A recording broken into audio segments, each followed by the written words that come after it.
네, 신년운세 사주 분석 시간입니다. 이번 시간은 갑술일주 2025년 을사년이죠. 운세를 한번 분석해 보겠습니다. 일주론을 중심으로 이제 분석을 해보는 건데요. 일주론으로 간다 그러면 이제 일지, 그 다음에 일간, 그 다음에 일지의 지장간을 이제 세밀하게 봐야 되겠죠. 자, 갑술일주 술토의 지장간은 이제 신정무가 되겠습니다. 지장간은 보통 이제 사람들의 아주 세밀한 부분을 암시하는 거죠. 그래서 이제 갑목 입장에서 신금은 정관입니다. 직업이나 직장, 여명 입장에서는 이제 남자가 되겠습니다. 그다음에 정화는 이제 상관이 되겠죠. 독특한 어떤 그런 행동이나 표현 이런 것을 의미합니다. 그 다음에 편재, 이건 재성이죠. 자, 그래서 갑술일주는 지지지장간에 관성이 있고 재성이 이쪽이죠. 좀 이제 정편재가 이제 다 깔려 있습니다. 갑술일주 천간지지가 모두 양이죠. 그래서 성격 자체는 뭐 외성적이라고 볼 수 있고, 12운성상 이제 갑목이 술토를 보면 여기 양지에 있어요. 요거 이제 기를 양인데 남들을 가르치고 양육하고 교화하고 이런 겁니다. 그렇다 보니까 이제 아무래도 외성적이지만 이제 좀 약간 차분하고 이제 남들을 잘 이해하는 어떤 그런 이제 일주가 되겠습니다. 갑목일간이 대체적으로 타인과의 경쟁력이 우수합니다. 자, 지장간에 이제 관성 편재가 있는데 이거는 이제 관성은 이제 여명 입장에서 남자잖아요. 그리고 재성은 남자 입장에서 이제 여자를 의미하는 건데 일지가 배우자궁에 이렇게 정편재가 지금 그 술토라고 하는 토의 고장지 안에 들어가 있죠. 임묘라고 하는데 이렇게 되면 갑술일주는 남녀공이 부부가 좀 유정하게 좀 정의 있게 뭐 이렇게 살갑게 지내기는 좀 쉽지가 않습니다. 그래서 여명이 일단 관고 진술충미 이 그 고장지 안에 관성을 깔고 있다는 걸 관고라 그러죠. 일지에 관고가 있다 그러면 자좌 관고라고 얘기를 합니다. 이런 경우에는 여명 같은 경우에는 이제 여장부적인 기질이 있어요. 그리고 남자를 좀 약간 우습게 보는 경향도 있습니다. 자, 그 식신상관은 여명 입장에서는 자식이죠. 자식하고 남편이 같이 있어요. 이게 이제 식관 독림이라고 하는데 식상관 독림. 이거는 이제 여명 입장에서는 자식으로 인한 아픔이 있다. 이렇게 보통 얘기합니다.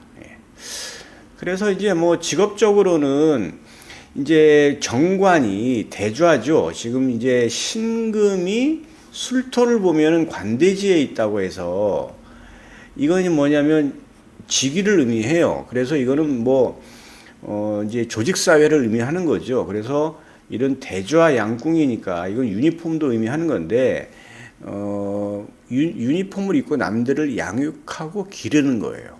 그러니까 뭐냐면 어떤 거죠? 교사, 그 다음에 그 의료인 이런 쪽 계통이죠. 그 다음에 이제 뭐 교육 계통이 제일 많아요. 그래서 이제 종교인도 마찬가지죠. 다 제복이 있죠. 그들만의 독특한 제복이 있어요. 그 다음에 남들을 가르치는 거죠. 이런 직업을 가지면 아주 갑술일주다운 직업이에요. 그래서 갑술일주가 이 삶이 이렇게 좀 약간 정적으로 가지는 않아요. 뭐냐면 이거는 지지가 이제 일지가 술토를 깔았기 때문에 이 술토는 분명히 지지나 형살이나 충이 없더라도 운에서 대운이나 세운에서 진술충미가 오는 경우가 있겠죠. 그때 요동칩니다. 그래서 나쁘다는 의미가 아니고 변화가 많은 일주라고 볼 수가 있어요. 갑술일주는. 이러한 갑술일주가 이제 25년 을사년을 만났는데, 자, 을목, 갑목 입장에서 을목은 얘는 이제 겁재적이죠, 겁재. 겁재라는 거는 이제 뭐 재를 뭐 강탈해 온다, 이것을 뭐 흉성이라고도 이제 많이 알려져 있죠. 예, 그런데 어쨌든 이 갑목 입장에서 을목을 보는 거는 갑목이 크게 도움이 되지는 않아요. 이제 을목이 갑목을 보는 거는 이제 을목은 갑을 이용해 가지고 이제 등라계갑이라고 하죠. 등라계갑. 그래서 이제 큰 나무에 이렇게 이제 이렇게 덩쿨이 싸고 올라가는 건데, 이제 이건 갑이잖아요, 그죠? 그리고 이제 이거 덩쿨은 을이에요. 갑목 입장에서는 크게 좋을 게 없죠. 을목은 얘를 타고 갑목을 타고 이용을 해서 올라가는 거니까 도움이 된다 이렇게 볼 수 있는데, 어쨌든 을목은 겁재예요.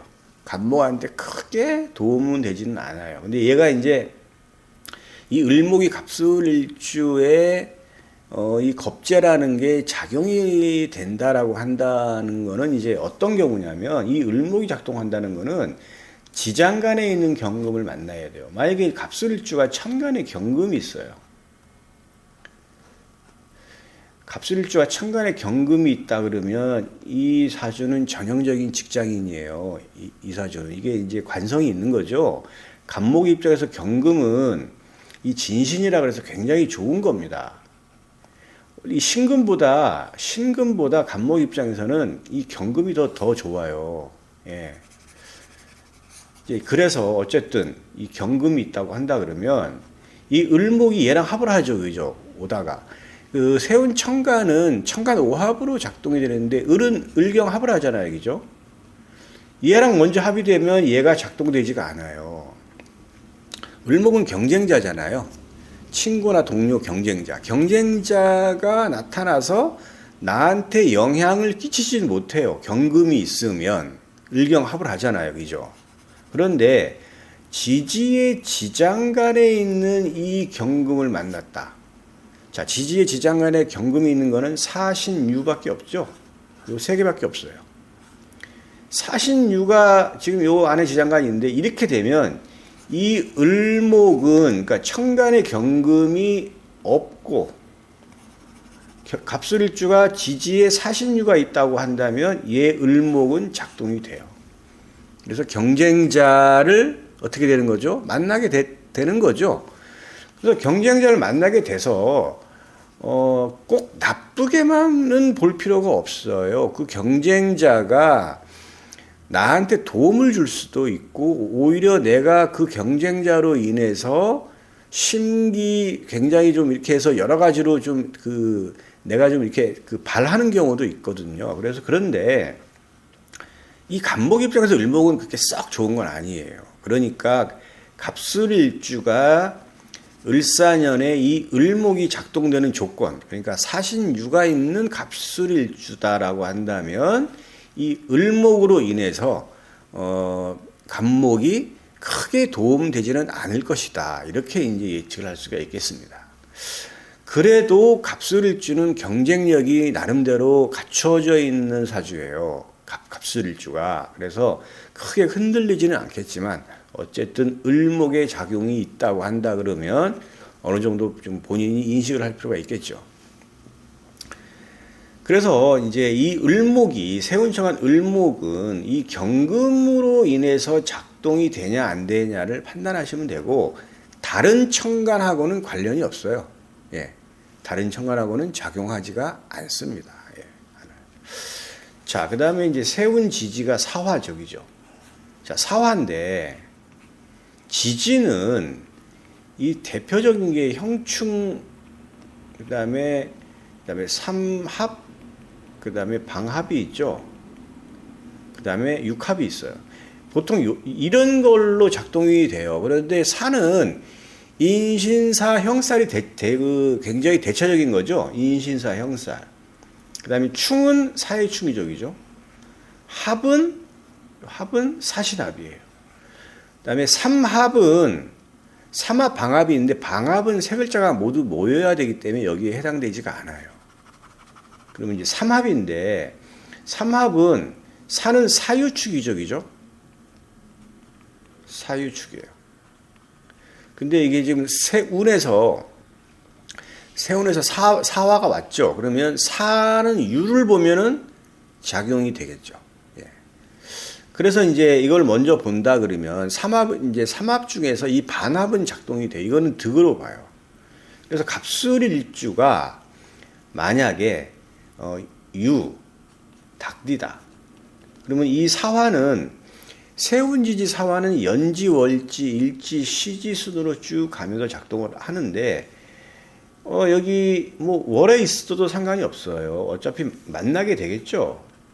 그러면 사유 요렇게 합이 되죠, 그죠? 사유합. 요거는 금이잖아요, 그죠? 요거는 사유, 요거는 금국이죠. 근데 반합도 인정이 돼요. 자, 갑목 입장에서 금은 뭐죠? 금극목 관성이죠. 이건 득으로 보는 겁니다. 그래서 갑술일주가 지지에 유가 있다. 유가 있다라고 한다 그러면 이거는 관성의 득이에요. 관성의 득. 그런데 을목도 들어오죠. 자, 예를 들어서 지금 여기 유가 이제 요 안에는 경금하고 신금이 있잖아요. 지장간이. 자, 그래서 유가 있다. 만약에 닭띠다 그러면 일단 먼저 하면 경쟁자가 들어오겠죠. 그죠? 경쟁자가 들어와서 나한테 영향을 미쳐요. 그리고 이 사화가 사유 이렇게 합을 되죠. 그러면 관성의 득이에요. 이러면 어떤 일이 벌어지느냐? 경쟁자로 인해서 내가 부서 이동을 예측할 수 있는 거예요. 경쟁자가 들어와서. 관이 움직인 거죠. 관이 움직인 거예요. 그런데 유가 아니고 만약에 원숭이 띠다. 자, 이 을목도 지금 작동이 되죠. 들어왔어요. 경쟁자가 되면서 사신형이 되죠. 형이 되면 순간 지지의 지장간이 나와요. 자, 사화 지장간 무경병이죠. 신금의 지장간 무임경이죠. 얘네들이 청간오합, 갑기을경, 병신, 정인, 무게합으로 합을 하는데, 자, 보면 지금 아까 보면 인신사, 그죠? 그 다음에 사해충이죠. 그러면 인신사해는 지지의 지장간. 자, 인신사해는 지지의 지장간이 모두 양이에요, 양. 음이 하나도 없어요, 얘네들은. 자, 무병갑이죠? 요거. 무임경이죠? 요거 무경병이죠? 무갑임이죠. 지지의 지장간에 음이 없죠? 을정기신계가 하나도 없잖아요, 그죠? 갑병, 무경, 임만 있는 게 인신사의 지장간이에요. 그러면 얘네들이 나오면 음에 여기 보시면 이제 갑기, 을경, 병신, 정임, 무기합인데, 자, 갑, 경, 병, 임, 무는 전부 뭐냐면 음의 청간들하고만 합을 하죠, 그죠? 음의 청간, 을정기신계, 그죠? 그래서 제가 여기다 적어 놓은 거예요. 뭐냐면 요 을정기신계. 을정기신계를 잘 보시면, 자, 갑목 입장에서 얘는 겁재죠. 정화는 상관이죠. 기토는 정재예요. 신금은 정관이죠. 계수는 정인이에요. 그래서 이게 막 형살이 구성이 되면은 합이 돼서 나가겠죠. 얘네들이, 그죠? 자, 그러면 여기 보면은 사화의 지장은 여기 무기합이 되죠. 요 경금은 을경합이 되죠. 그죠? 병화는 병신 합이 되죠. 이렇게 합이 돼서 나가는 얘네들은 이거는 실로 보는 거예요. 그래서 갑술일주가 2025년에 사신, 그 다음에 인, 그 다음에 해, 사의 충이 되잖아요. 그죠? 이러한 글자, 그러니까 뭐냐면 적는다 그러면 인은 인사형이 되잖아요. 인신사에서 인사형이 되죠. 그죠? 이렇게. 그 다음에 신, 이것도 사신형이 되죠. 그죠? 그 다음에 해, 사해충이 되죠. 요렇게 되는 갑술일주가 신, 인, 해가 있다라고 한다 그러면 형살과 충이 일어나면서 천간에 음해천간, 을정기신계가 있다라고 한다 그러면 변화가 많은 한 해가 되는 거예요. 그런데 갑술일주가 인신해가 없다라고 한다 그러면 형살이나 충이 안 일어나죠. 그러면 어떤 일이 벌어질까요? 일이 벌어지는 게 없어요. 예, 변화가 없는 한 해가 되는 거예요. 그러니까 갑술일주, 나 갑술일주예요. 만세는 열었더니 제가 갑술일주네. 그런데 뭘 일단 봐야 되겠죠? 천간에 아까 그 경금 봐야 되겠죠. 그 다음에 인, 그 다음에 신, 해. 띠로 본다면 범띠, 원숭이띠, 돼지띠예요. 이게 뭐 연지, 월지, 시지에 있어도 상관없어요. 요게 있다고 하는 조건이 첫 번째 조건. 두 번째가 을정기신계라고 하는 음해천간이 사주 원국에 있다라고 하는 게 그 조건이 돼야 되겠죠. 이러한 조건이 된다고 한다 그러면 변화가 많은 한 해가 될 것이고, 이게 없다. 만약에 인신해가 있는데도 천간에 을정기신계가 없다라고 한다면 변화가 없어요. 예. 그래서 이거는 본인이 잘 보시면 돼요. 제가 갑술일주라서 오늘 선생님 유튜브를 좀 유심히 보고 있어요. 그럼 한번 만세력을 딱 열었는데 인신해가 있는데 천간에 을정기신계가 있다 없다를 또 봐야 되겠죠.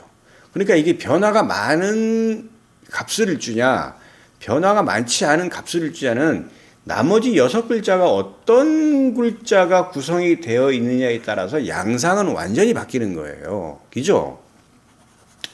또 하나, 유가 있는 갑술일주는 관성이 득이에요. 직업적인 변동, 나 공무원이기 때문에 직업적인 변동 전혀 있을 수 없어요. 부서 이동도 있을 수 없는데요. 하다못해 무슨 초등학교 무슨 반창에 동문회 총무라도 합니다. 예. 그런 것들이 있어요. 그래서 관성의 득이에요. 어느 경우에, 닭띠인 경우에는. 예. 그래서 요거는 갑술일주가 어떤 글자가 있느냐 없느냐를 좀 잘 봐서 본인이 내가 올해 변화가 있겠구나 없겠구나, 어떤 변화까지도 예측이 가능하겠죠. 자, 을정기시계를 봐야 돼요. 이거는 겁재, 상관, 요거는 정제죠. 요거는 정관기죠. 요거는 정인이에요. 자, 요런 육친성들이 있다고 형살이 일어나는 경우에는 이거는 실로 보는데, 실을 꼭 나쁘다고 볼 필요는 없어요. 자, 여기 보면 예를 들어서 기토가 나갔어요. 이거는 정제죠. 돈이 좀 나갔는데, 내가 이번에 트럼프도 대통령 당선이 돼가지고 코인으로 한번 투자해볼까? 근데 내 돈 나가죠. 투자하면. 주식 투자하면 돈 나가잖아요. 그게 꼭 나쁜 건가요? 그렇지 않죠. 자, 신금, 관성이 나갔어요. 내가 더 좋은 곳으로 이직도 가능한 거잖아요. 그걸 나쁘게 볼 필요가 없죠. 예, 그렇습니다. 굳이 단지 변화가 많다, 많지 않겠다를 예측을 해서 내가 심적으로 대비를 하면 되겠죠. 그게 이제 뭐냐면 개운법이에요.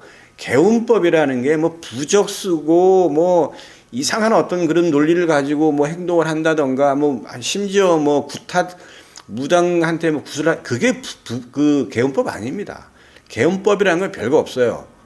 내가 내년에 아니 올해 어떤 일이 일어날지를 미리 알고 예측을 하고 알고만 있어도 그건 개운법입니다. 예. 그 모르고 뒤통수 맞는 거하고 알고 맞는 거하고는 틀려요. 예. 그래서 함부로 개운법을 논하면 안 돼요. 예. 부적 몇십만 원, 몇백만 원 쓰는 사람들 많이 있는데 그거 전부 다 그거 부질없는 짓입니다. 예. 갑술일주 굉장히 멋있는 일주예요. 되게 성격도 좀 화끈하고, 예, 그렇습니다. 예, 남들도 잘 보살펴주고 배려심도 많고 잘 되길 바라겠습니다. 여기까지 하겠습니다.